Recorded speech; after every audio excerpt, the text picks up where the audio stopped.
स्वागत आहे मित्रांनो, तुमच्या केटी स्पर्धा गुरु या यूट्यूब प्लॅटफॉर्मवरती दिनांक 2 फेब्रुवारी 2025 रोजी झालेल्या महाराष्ट्र लोकसेवा आयोगाच्या पूर्वपरीक्षेचा प्रश्नपत्रिकेचा विश्लेषण संच आज आपण बघणार आहोत।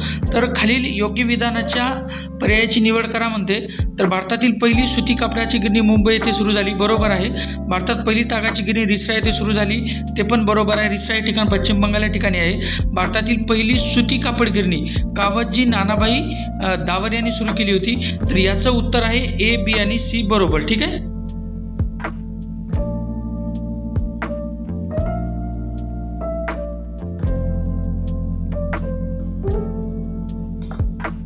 आता दुसरा प्रश्न आहे, कोल्हापूर येथील 27व्या फलटणीतील हिंदी शिपायांनी खालीलपैकी कोणाच्या नेतृत्वाखाली 31 जुलै 1857 बंड केले होते।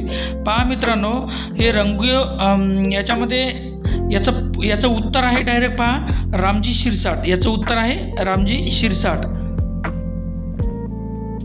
पण तुम्हाला बाकीचं विश्लेषण देतो पहा।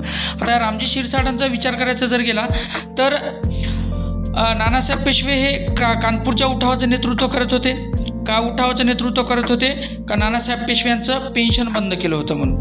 त्याच्यानंतर रंगो बापूजी गुप्ते जे आहेत हे सातारा उठावाचं नेतृत्व करत होते।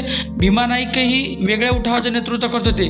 तर त्याच्यामध्ये रामजी शिरसाट हे कुठलं उठावाचं नेतृत्व करत होते? तर हे कोल्हापूर येथील उठावाचं नेतृत्व करत होते, लक्षामध्ये ठेवा। आता प्रश्न तिसरा पहा, सतीप्रथेबद्दल शास्त्राच्या संमतीने केलेला खून खालीपैकी कोणी म्हटलेले? तर मित्रांनो, याचं उत्तर आहे राजा राममोहन राय। याचं उत्तर राजा राममोहन राय का आहे? तर तुम्हाला सांगतो 1829 मध्ये बेंटिक, लॉर्ड विल्यम बेंटिक नाही का, यांच्या सहकार्याने राजा राममोहन राय यांनी सती प्रथेच्या विरोधामध्ये आवाज उठवला होता आणि यांनी हे स्टेटमेंट दिलं होतं का जे तुम्ही जे सतीचं जे प्रथा आहे भारतामध्ये हे शास्त्राच्या मदतीने केलेला काय खून आहे, शास्त्राच्या मदतीने केलेला गुन्हा आहे, असं राजा राममोहन राय म्हटलं होतं। यांना सहकार्य कोणी केलं होतं? तर लॉर्ड विल्यम बेंटिक यांचं पण नाव लक्षामध्ये ठेवायचं। आता पहा, इथं योग्य जोड्या लावायच्यात। तर प्रार्थना समाजाची स्थापना कधी झाली? तर मित्रांनो, प्रार्थना समाजाची स्थापना झाली 1867ला। त्याच्यानंतर 1873 रोजी महात्मा फुले यांनी सत्यशोधक समाजाची स्थापना केली, ओके। त्याच्यानंतर सार्वजनिक सभा याची स्थापना कधी झाली? 1870ला। आणि आर्य समाजाची स्थापना कुठे झाली? मुंबईतील काठेवाडा भागामध्ये 1875ला, ओके। तर या दृष्टिकोनातून याचं उत्तर कोणतं येईल? तिसरं।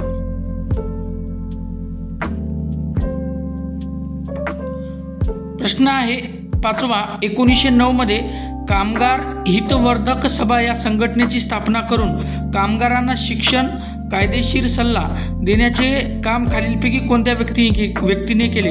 तर त्याचं उत्तर आहे मित्रांनो पर्याय क्रमांक 3 अ म्हणजे भिवाजी नरे, ब म्हणजे सीताराम बोले आणि ड हे हरिश्चंद्र तालचेरकर, ठीक आहे।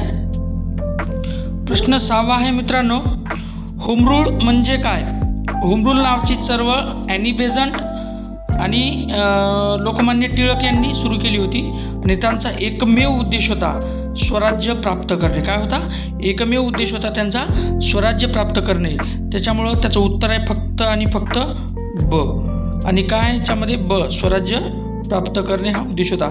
आपल्या देशाचा कारभार पाहणे संयुक्त ठरत नाही, इंग्रजाच्या जोखंडातून मुक्त करणे हे पण संयुक्त ठरत नाही, आणि स्वशासनास प्रतिकार करणे हे तर काही संयुक्त ठरतच नाही, ओके। तर होमरूल म्हणजे काय? स्वराज्य प्राप्त करणे। आणि होमरूलच्या 2 शाखा होत्या, आणि बेझंटची शाखा वेगळी होती आणि लोकमान्य टिळकांची वेगळी शाखा होती, ठीक आहे। हे ॲनी बेझंट नाही का, आयरिश तरुणी होत्या आणि भारतामध्ये होमरूल चळवळ सुरू केली होती। होमरूल म्हणजे स्वराज्य प्राप्त करणे। आता आपण पाहणार आहोत प्रश्न क्रमांक 7वा। फक्त आपण इतिहासाचाच बघत आहे। प्रश्न क्रमांक 7व्यामध्ये प्रश्न काय सांगतो? 26 जुलै 1876 रोजी सुरेंद्रनाथ बॅनर्जी यांनी स्थापन केलेल्या इंडियन असोसिएशनचे पहिले सचिव कोण होते? तर त्या इंडियन असोसिएशनचे सचिव होते आनंद मोहन बोस. कोण होते? आनंद मोहन बोस.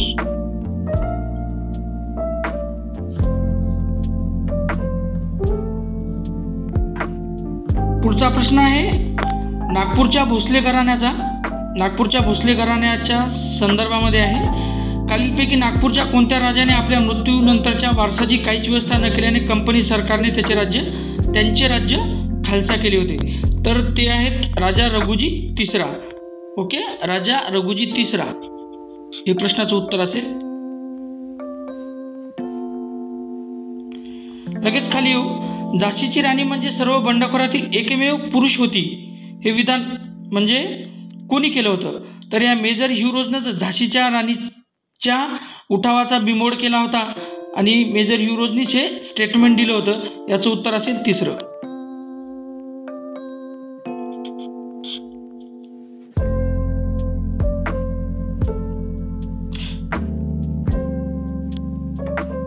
सत्तावीस जुलै 1889 रोजी लंडन येथे राष्ट्रीय काँग्रेसच्या ब्रिटिश इंडिया कमिटीच्या स्थापनेमध्ये खालीलपैकी कोणत्या व्यक्ती संबंधित होत्या? तर त्याच्यामध्ये एलएम ॲक्ट ह्युम, त्याच्यानंतर डिग्बी पण होते, त्याच्यानंतर दादाभाई नौरोजी ओमेशचंद्र बॅनर्जी पण होते आणि त्याच्यानंतर ड मध्ये कोण? विल्यम्स वेडरबर्न WS केन हे होते. तर या प्रश्नाचं उत्तर असेल पर्याय क्रमांक 4.